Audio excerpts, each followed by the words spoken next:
Hello and welcome to my YouTube channel. My name is Devrin and I'm your teacher. So I teach, I do test, and I also travel. If you haven't subscribed yet to my channel, please do so by clicking the subscription button. Always leave a comment down below if you find the information valuable, but do share it with people you think will need the information and will benefit from it. It's free just to click that share button. Turn on your post notification bell so you'll be the first one to know whenever I post new content on my YouTube channel. In this video, this is part 2 of the SACE series. In part 1 of the SACE series, we spoke about what SACE is and why you exactly need it, what it costs, how long the registration process takes, and what is provisional and qualified status with SACE. I will link that video up here for you so you can go back and check it. I will also link it down below. In part 2 of the SACE series, we'll be talking about what documents you need for your SACE application. We'll be looking at it in 3 sections. Section 1, fourth year students, what documents you need for your provisional status with the council. Section 2, qualified teachers, what documents you need for your permanent SACE registration with the council. And section 3, what foreign teachers need with their SACE registration with the council. I do hope you find the information very, very useful and that you and others can benefit from it.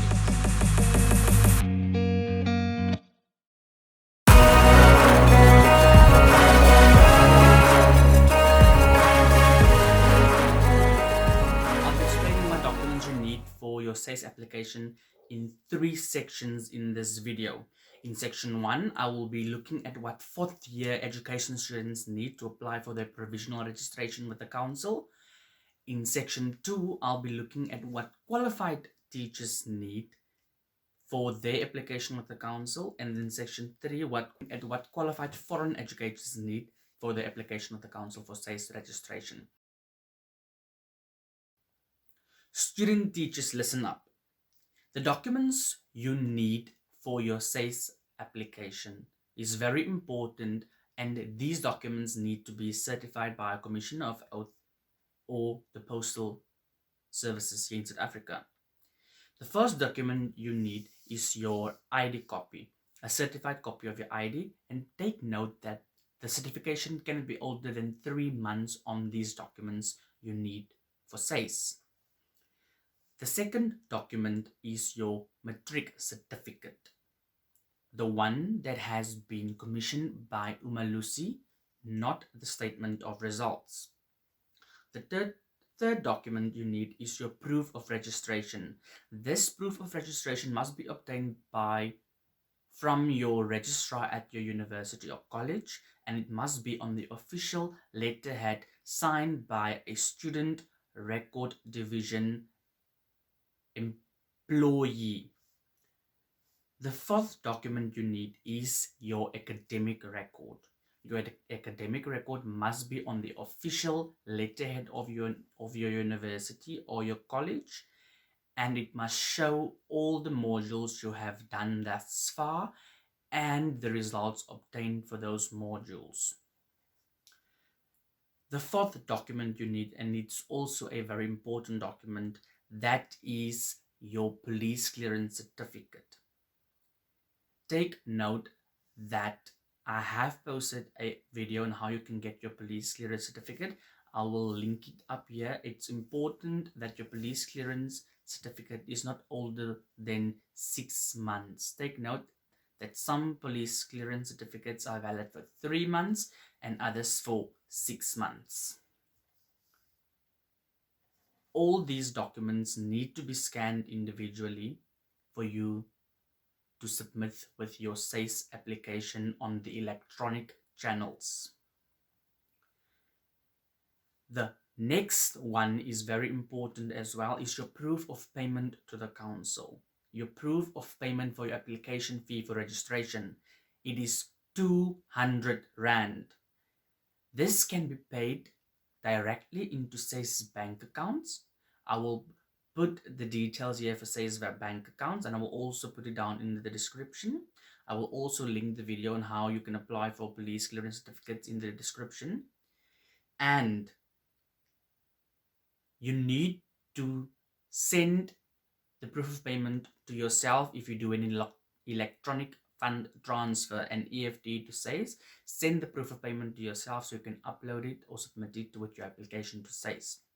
The other method you can do to pay your 200 Rand application fee is to do the online payment method on the SACE website or on the application portal where you will be doing your electronic application for SACE on the e-services site. You can do an online payment there directly to SACE, and it will also reflect immediately on that application site where you will be doing your application under managing your application section on that portal. This section is now for qualified educators, meaning you have qualified for your qualification, your bachelor's of education, and now you have obtained your degree certificate. You are fully qualified teacher status now in South Africa. Some of the documents are similar to those of fourth year education students, and there are extras included, and some of them are excluded from the fourth year students' documents needed. The first document you will need is your certified ID copy.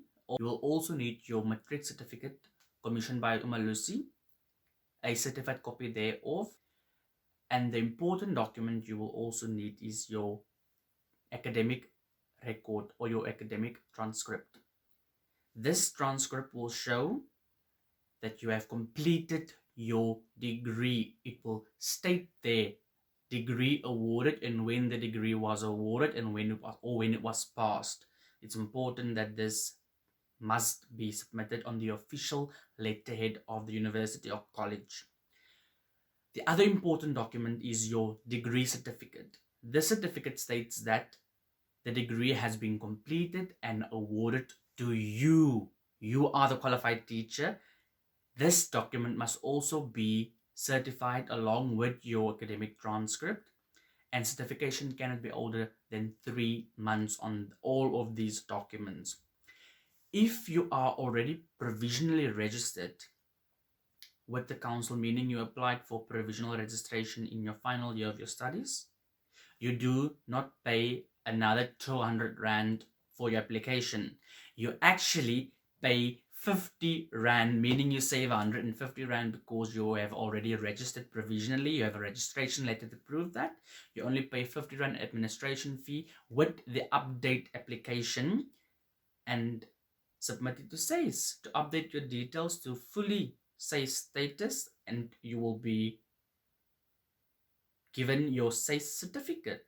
If you are a qualified teacher and you have not yet provisionally registered with the council, or you are not registered in any capacity, you will need to pay the 200 Rand application fee for registration to SACE, along with the documents I've mentioned for qualified teachers.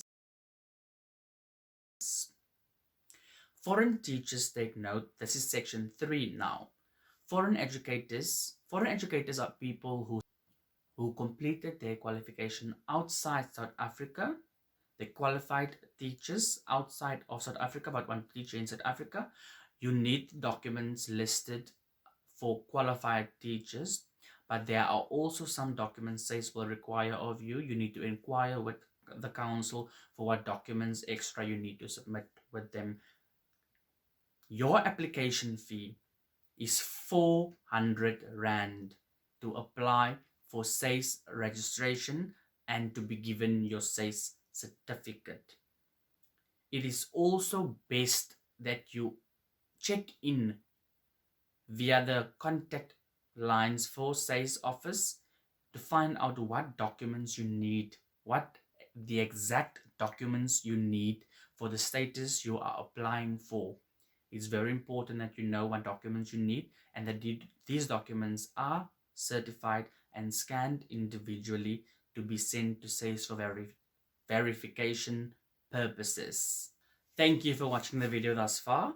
If you haven't subscribed yet, click that subscription button, leave a comment down below, turn on your post notification bell so you'll be the first one to know when I post new videos on my YouTube. And don't forget to share the information with people who you think will find the information very valuable. In part 3 of the SACE series, I will show you how you can apply for your provisional or your full SACE status on the e-services portal, meaning the online application. Take note that you can only use the online application once, and I will say this again in my other video. You can only use the application service once, either for provisional or permanent, and thereafter you have to use an alternative channel for SACE. So in part 3 of the SACE series, I will show you how to apply for SACE on the e-services portal for your provisional status or for your final status. And then in part 4 of the SACE series, I will show you how to apply for your permanent SACE.